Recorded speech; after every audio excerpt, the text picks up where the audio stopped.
Death doesn't always come without warning.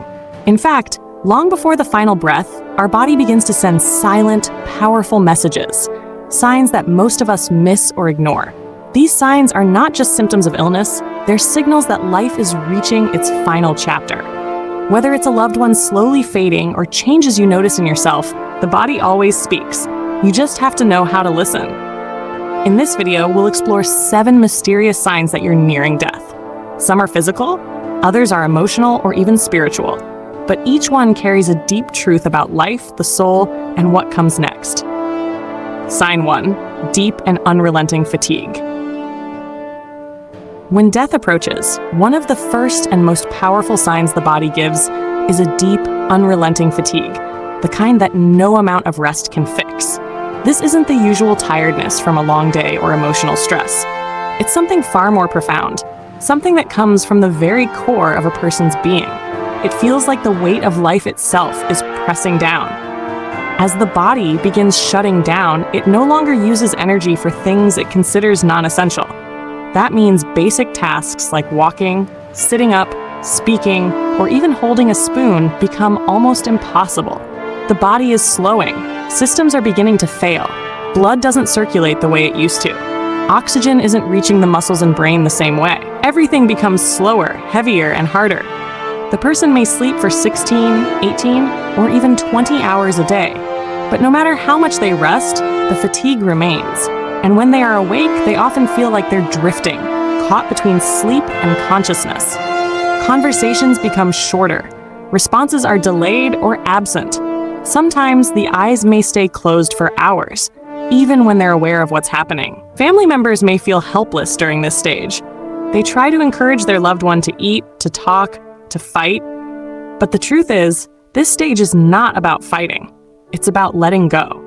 This kind of fatigue is the body's natural way of transitioning. It's not weakness. It's not depression. It's not a loss of will. It's simply a biological signal that life is slowly drawing to a close. And sometimes this fatigue brings peace.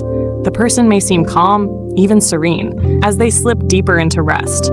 Their body is no longer resisting. It's preparing. The fatigue becomes a soft blanket, not something to battle, but something to accept. If you see this sign in a loved one, don't force activity. Don't rush them. Just be there. Sit beside them. Speak gently, even if they can't reply. Your presence is more valuable than any medicine. Your silence more comforting than any words. Because in these final moments, when the body is surrendering, what matters most isn't what you say, it's that you stayed. Fatigue when death is near is more than tiredness. It is the body's whisper saying, "I've done enough. I'm ready to rest now." Sign 2. Irregular or labored breathing. As a person nears death, one of the most noticeable and sometimes unsettling changes is in their breathing. The pattern, rhythm, and sound of breathing begin to shift in a way that's difficult to ignore. This isn't just shortness of breath from physical activity or illness. This is the body speaking in its own final language. And what it's saying is that time is almost up. This change in breathing is often referred to as Cheyne-Stokes respiration. It's a pattern where breaths become increasingly shallow, then deeper, followed by long pauses, sometimes lasting 10, 20, even 30 seconds. These pauses can be so long it seems like the person has stopped breathing completely, until suddenly they gasp again. It can be startling for family members and loved ones to witness, but for the person experiencing it, it's usually painless and not distressing.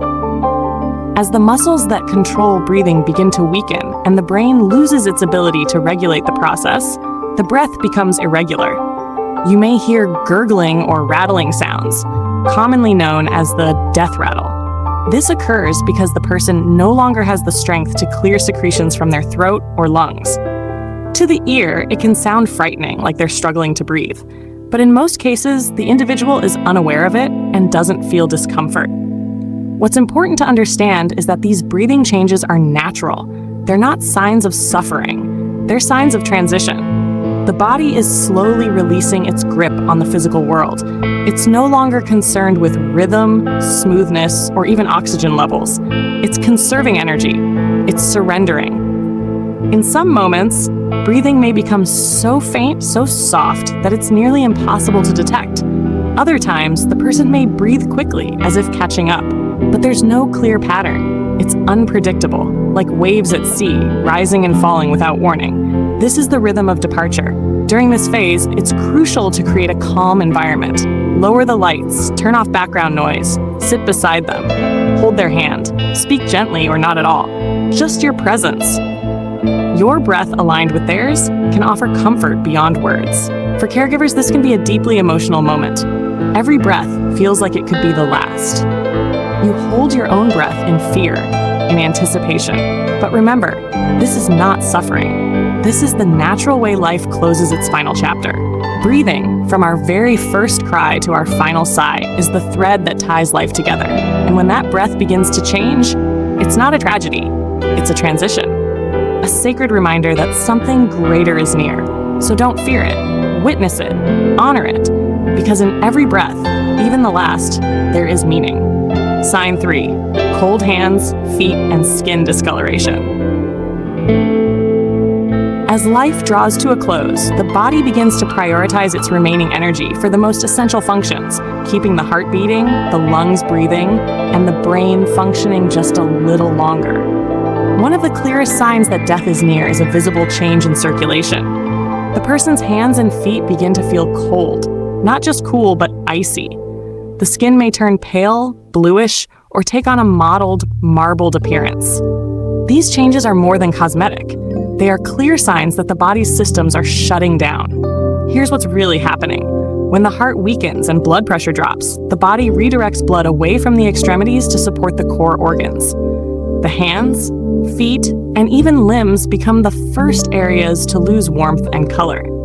This is why you might notice fingers and toes turning purple or blue. The skin might become patchy or blotchy, especially on the knees, feet, or lower legs.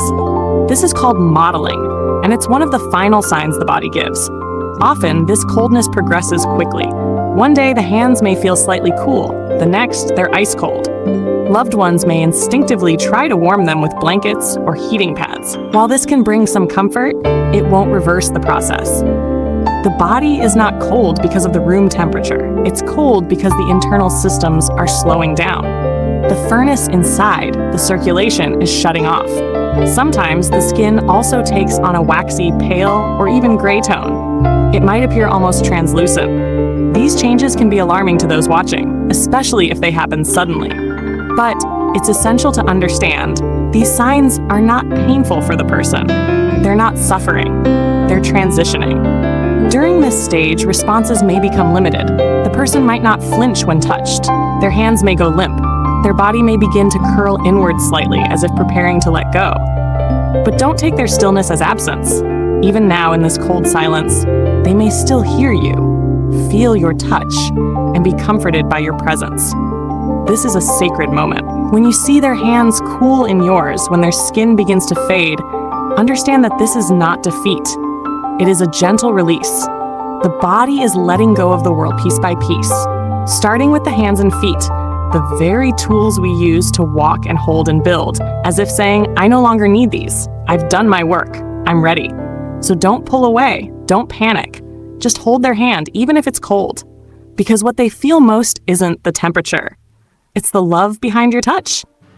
Sign 4, a sudden burst of energy, the rally. There's something strange, almost magical, that can happen in the final days or hours before death. A moment that surprises everyone, even doctors. It's known as the rally, or more poetically, the final surge. Imagine a person who's been unconscious for days, weak, barely responsive, and then, suddenly, they wake up. Their eyes open wide. They speak clearly. They ask for their favorite meal or a visit from someone they love. They may even sit up in bed, laugh, or begin to reminisce. This sudden burst of energy feels like a miracle. It gives hope. For a moment, it seems like the person is recovering. Loved ones start to believe the worst has passed. But this moment, beautiful as it is often one of the final signs that death is near. Because in many cases, after this rally, the decline resumes rapidly. And within hours or a day or two, the person passes away. Why does this happen? Science doesn't fully understand. Some say it's a final release of brain chemicals or a temporary boost in oxygen and circulation. Others believe it's spiritual, the soul's last goodbye, or a moment of clarity granted by something beyond this world. Whatever the cause, the rally is real and powerful. What makes this moment so profound is what it offers. It's a chance, a brief, precious window for connection, a last conversation, a final smile. Sometimes people who haven't spoken in days will suddenly say, "I love you," or whisper a person's name. They may ask for someone who's far away, or speak if they're seeing loved ones who've already passed. In these moments, many families find peace, closure, healing. But it's important to remember, this rally is not a recovery. It's not the body getting better, it's the body giving its final gift. It's a farewell. If you witness this with someone you love, be present. Don't waste time analyzing it. Don't argue. Don't assume there's more time. Sit with them. Talk. Listen. Say everything you need to say and everything they need to hear. Because this moment, brief as it may be, is sacred. And after the rally, when they begin to fade again, don't be alarmed. Don't feel betrayed by hope. Understand that this was a moment of grace. One last breath of life before letting go. And it happens not because they're clinging to life, but because they're ready to say goodbye. The final burst of energy is not a step backward. It's a step through the doorway, a gentle pause before the crossing. And when it comes, recognize it for what it is. Not a miracle of healing, but a miracle of farewell. Sign 5, hallucinations and confusion. As death draws near, one of the most mysterious and emotionally charged signs is the change that takes place in the mind. It often begins with mild confusion. The person might forget where they are, what day it is, or the names of familiar people. But slowly it deepens. The world around them starts to blur, and the boundary between this life and something beyond begins to fade. The person may begin to speak to people who aren't in the room or who are no longer living. They may reach out toward unseen figures, smile at empty corners, or whisper names no one else hears. These moments can be confusing or even frightening to those watching. But for the person experiencing them, they're often filled with comfort and peace. This phenomenon, sometimes called deathbed visions, has been reported across cultures, religions, and centuries. People near death commonly see deceased relatives, beloved pets, or spiritual beings. They may speak of bright lights, beautiful places, or voices calling them home. And while these moments may seem like hallucinations caused by medication or oxygen loss, many believe they are something more. A sign that the veil between worlds is thinning. Medically, what's happening is this. As oxygen levels in the brain drop and organ systems begin to shut down, the brain can no longer function in a clear and linear way. Chemicals like dopamine and serotonin fluctuate. Neural pathways misfire. The result is confusion, disorientation, and vivid visions. But here's what matters most. These experiences are usually not frightening to the dying. In fact, they're often calming, even joyful. You may hear your loved ones say things like, "They're waiting for me," or "I have to go now." They might speak to a parent who died decades ago or mention a child you never knew existed. These moments are deeply personal. Don't try to correct them. Don't tell them they're wrong or hallucinating. Instead, lean in. Listen. Ask gentle questions. Say, "Tell me more," or simply, "I'm here." Even if the words don't make sense to you, they hold deep meaning for the person speaking them. In their mind, they may be preparing to cross a bridge, and those visions are the ones walking them across. As the confusion progresses, your loved one may stop recognizing people altogether. They may drift in and out of consciousness. But even if they cannot respond, remember, hearing is often the last sense to go. So keep talking, keep reassuring, keep loving. This stage, full of mystery and meaning, reminds us that death is not just a physical process. It's emotional, it's spiritual. It's a crossing from one state of being to another. And if your loved one sees something beautiful that you cannot, don't be afraid. Smile. Because maybe, just maybe, what they're seeing is exactly where they're going. One of the most heartbreaking yet most natural signs that death is approaching is the sudden refusal to eat or drink. To those watching, it can feel alarming, even terrifying. We associate food and water with life, with healing, with care. So when a loved one turns away from meals, refuses sips of water, or pushes away even their favorite foods, our first instinct is panic. But the truth is, this isn't a sign of suffering. It's a signal of surrender. As the body prepares to shut down, it no longer needs the fuel it once did. The digestive system begins to slow, then stop. Hunger fades, thirst disappears. The stomach may no longer process food, and forcing meals can actually cause discomfort, bloating, nausea, even pain. The person isn't starving, they're transitioning. Their body knows what the mind may not fully accept, that it's time to let go. In the early stages, they may just eat less, taking a few bites, sipping some tea. But as the days progress, they may close their mouth completely. Even water may become too much. You may notice them spitting food out, coughing when swallowing, or grimacing at the idea of a meal. These are not signs of stubbornness. They are signs that the body is moving inward, focusing not on survival, but on peace. For family members, this stage is one of the hardest. You may feel helpless.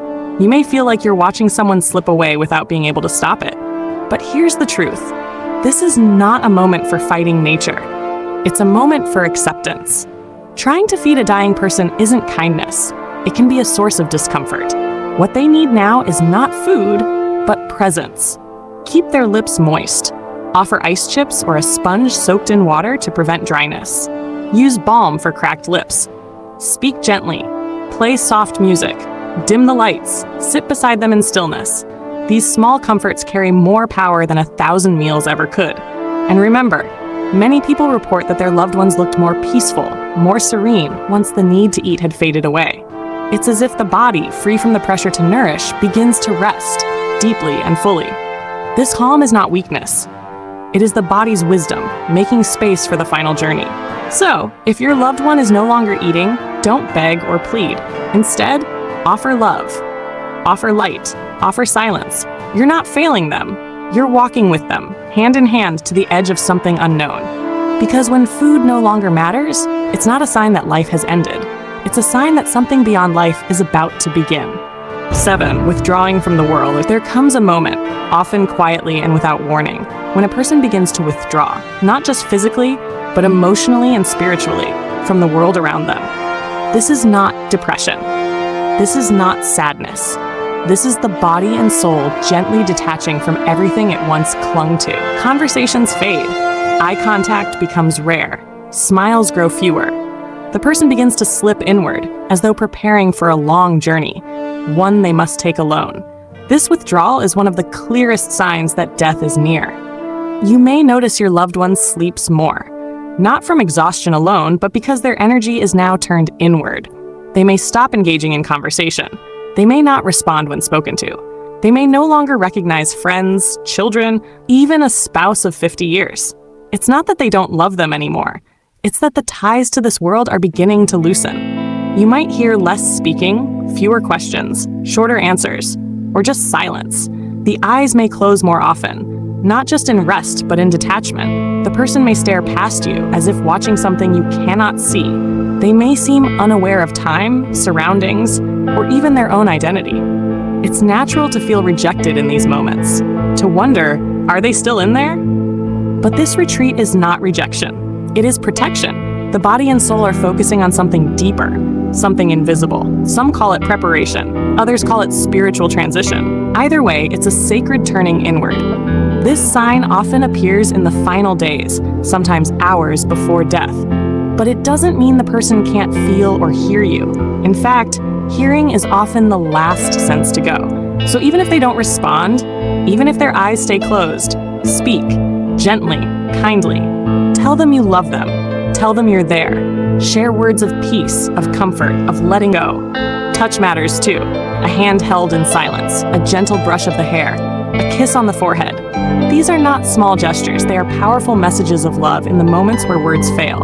And know this, many people in their final hours experience not fear, but peace. A quiet calm settles over them, like the stillness just before sunrise. Their breathing slows, their body softens, and their spirit begins to lift. So when your loved one begins to withdraw, don't pull them back. Don't try to wake them up. Sit beside them. Honor their silence. This isn't them leaving you behind. It's them preparing for what comes next. Withdrawing from the world isn't the end of love. It's the beginning of the soul's return to wherever it calls home. Death is not just the end of life. It's the final chapter of a story we all must write. These signs, though often quiet and easily overlooked, are not meant to frighten us. They are meant to prepare us. They are the body's final whispers, messages of surrender, of peace, of release. If you've seen these signs in someone you love or fear them in yourself, remember this. Death is not a failure. It's not a defeat. It's a natural part of the journey we all share. And in those final moments, what matters most isn't how long we lived, but how deeply we loved. So when the time comes, don't run from it. Don't silence it. Sit close. Speak softly. Hold their hand. Because sometimes the most powerful thing you can do is simply be there.